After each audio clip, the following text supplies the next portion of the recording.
Bonsoir. Bonsoir, bienvenue au Palace, bienvenue à cette avant-première de Reflets dans un diamant mort.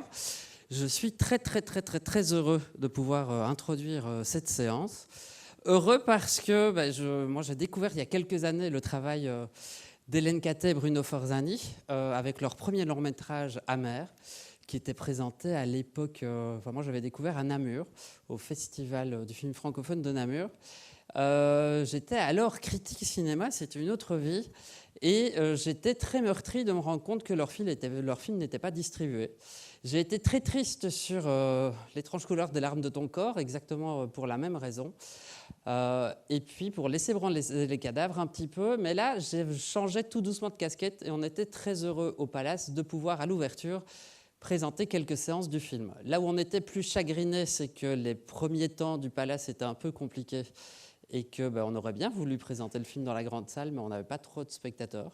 Donc ce soir, moi je suis très heureux parce qu'il y a un distributeur qui s'est porté sur leur 4e long métrage, ce qui est très bien pour eux, pour le film.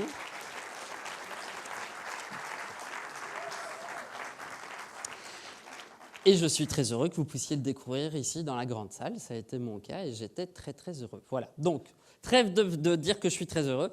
Je vous demande d'accueillir chaleureusement Hélène Catet, Bruno Forzani et Yannick Régnier.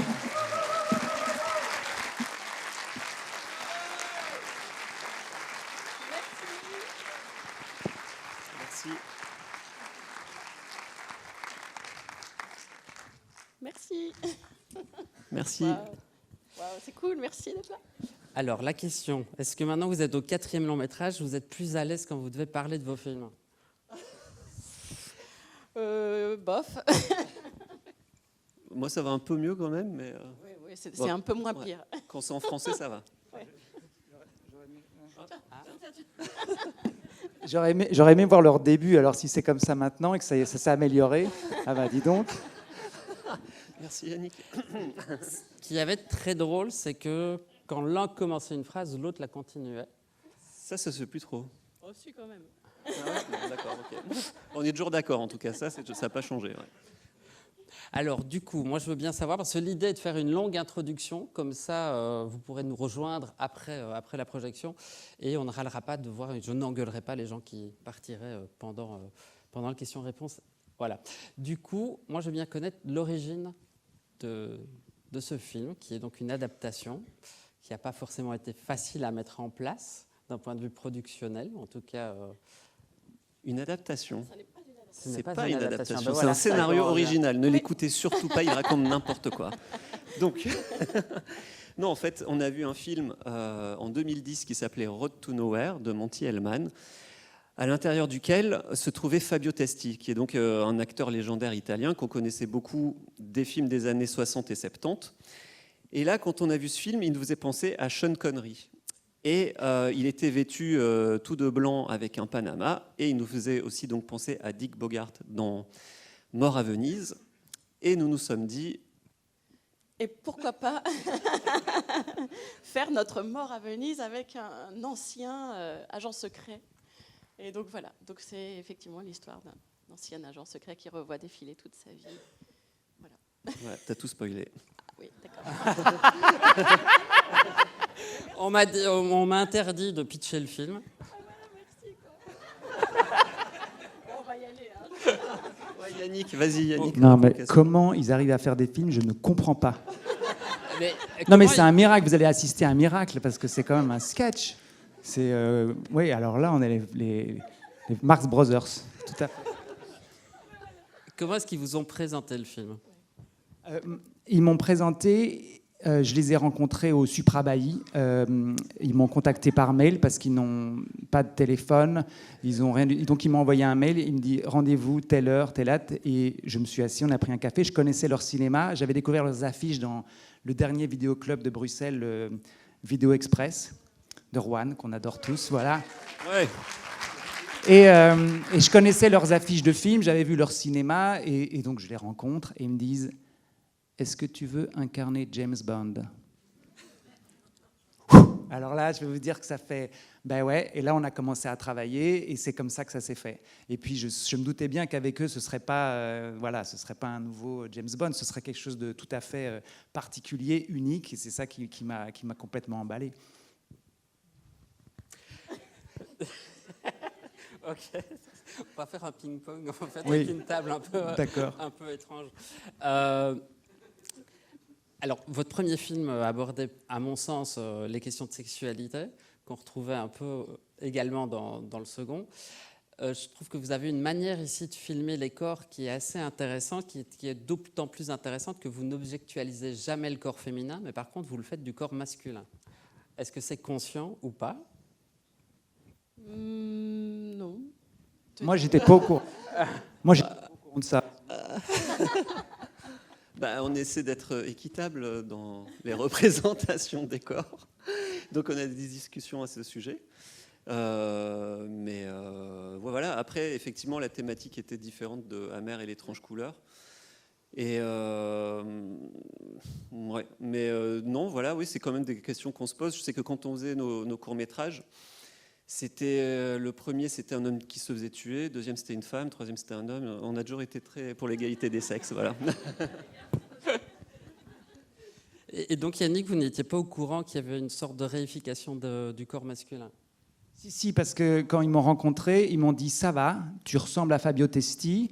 On avait fait beaucoup d'essais, ça a duré très longtemps. Ils m'ont dit « tu joues pas mal, ça va, ça le fait. Par contre tu ressembles à un poulet mort, t'es tout maigre. Et nous, on veut un big macho, on veut un truc... Et donc là, c'était beaucoup de travail. Et eux qui testaient, qui faisaient « ouais, mais continue un peu les cuisses un peu plus et les biceps aussi ».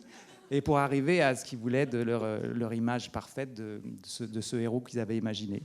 Donc je m'en doutais un petit peu, oui, je le sentais. Après, il a fait tellement de travail pour transformer son corps qu'il fallait qu'on l'honore. Qu'on l'honore, quoi, quand même. Là, c'est la question qui vient après. C'est justement comment est-ce qu'on se prépare ? C'est un secret. C'est beaucoup de sueur, beaucoup de travail. Ça sent la fonte, en tout cas.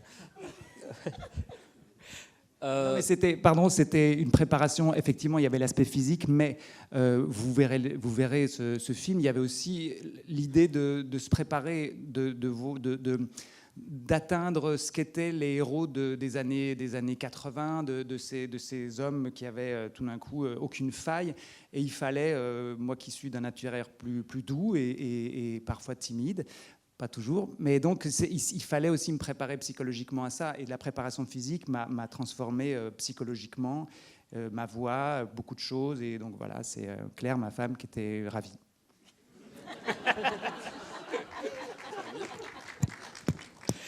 Est-ce qu'on peut présenter le film comme une comédie ou comme un film de genre ? Comment est-ce qu'on pourrait qualifier le film ? Le film est comme un diamant. Il a plusieurs facettes.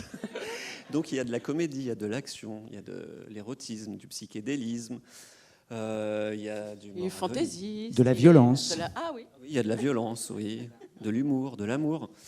Mais donc c'est difficile de le mettre dans une boîte. On doit toujours tout mettre dans une boîte. Mais celui-là, on l'a fait vraiment. En fait, on l'a écrit avec différentes couches de narration, avec différentes thématiques, pour qu'il ne soit pas dans une boîte, mais qu'il puisse être revisité et découvrir à chaque fois de nouvelles choses. On est un peu... Aujourd'hui, les films sont devenus des contenus, c'est des Kleenex, on les consomme super vite. Et celui-là, on a mis 5 ans et demi à le faire, on l'a travaillé manuellement, intellectuellement, il a pris des muscles, on a pris des risques. Et voilà, et c'est un film pour être vu, au cinéma, pas sur une plateforme, donc c'est génial. Voilà, parce qu'il y a tout ce côté immersif. Et 2, plusieurs fois. Donc ça, c'est une nouvelle stratégie commerciale qu'on a fait avec Cinéar, où vous devez voir le film plusieurs fois pour le comprendre. Moi, j'en suis à la 3e. Ça commence à venir, oui. Et puis, il y a un truc qui est pas mal aussi avec ce film, c'est qu'on l'a créé de manière à ce que chacun y voit aussi des choses. Chacun peut prendre sa place dans le film en fonction de son bagage, de son humeur, de tout ça. Et donc, ce qui est génial, c'est qu'à la sortie du film, il y a peu de chances qu'il y ait 2 personnes qui auront vu le même film. Donc ça, c'est pas mal aussi pour la fin. On pourrait discuter. Il y a une scène incroyable pas si c'est de combat ou en tout cas il y a une scène avec des hameçons à un moment dans le film. Alors là, exactement. Le gros spoiler. Déjà que j'en ai trop dit, alors. Alors, C'est sans pas vrai. spoil, genre, est-ce que c'était. Est-ce que c'est cette séquence-là qui représentait, par exemple, la grande gageure en termes de mise en scène ou pas du tout? Ou quel était pour vous peut-être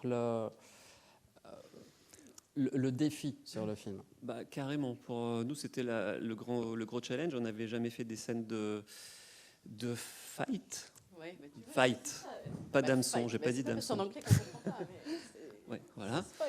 Et c'était un peu l'envie à la base, c'était de faire quelque chose de nouveau, parce que sur l'essai bronzé, on avait fait beaucoup de gunfight, et là c'était à main nue, ou avec des armes blanches, ou bon, bref, vous verrez. Et donc c'était un peu la découverte, et c'était ce qui nous titillait le plus. Et c'est quand même la séquence star du film, on va dire. Je veux dire, elle représente quand même 10% du tournage. Je pense qu'en termes de budget, elle est importante. Et on voulait, on va sûrement en faire qu'une dans notre vie de scènes comme ça, mais on voulait qu'elle soit comme il faut. Bah, elle est bluffante, tout comme le film. Bon, je ne vais pas aller plus loin parce que sinon je me mettrais spoilé. Là, vous avez envie de voir le film, je pense. Hein. Oui. Bah, du coup, on vous laisse regarder le film. Ouais, attends, moi je dois prendre une photo parce que tous les soirs on doit prendre une photo. Quelqu'un nous a demandé de prendre une photo du public. Voilà. Ouais, tiens, merci. Et tu peux remercier l'équipe. Et effectivement, il y a plusieurs personnes de l'équipe ici. J'ai vu Pierre Foulon, le producteur, Bernard, le monteur, Aline, actrice, la cascadeuse, Barbara. J'ai vu encore il y a Gilles qui a fait ces magnifiques affiches. Olivier Et Tels. Aline. Aline, oui, Au son. j'ai dit. Voilà, tous ces gens-là qui ont fait le film parce que c'est une grosse équipe. Barbara, elle Et est là, Barbara, hein. je l'ai Ouais. dit, qui est juste Barbara là. Voilà. qui joue dans le film. Et tout. Voilà, mais on se voit Et tous Aline. après, j'espère. Hein. Ouais, voilà. Bonne séance. Bonne projection. Ah oui, Ciao. l'instant promotion qui est important pour rendre Ah pour que ce reflet dans un diamant Voilà. mort soit un diamant vivant. Vivant, ouais. Le film sort le 30 avril. Vous en êtes les ambassadrices et ambassadeurs. Et les premiers jours sont toujours importants dans la vie d'un film. Ça paraît con, on le répète toujours, mais croyez-le, le distributeur, quand il est en dialogue avec le programmateur le lundi, les chiffres du week-end sont toujours décisifs. Voilà, une bonne projection et on se retrouve au bar après.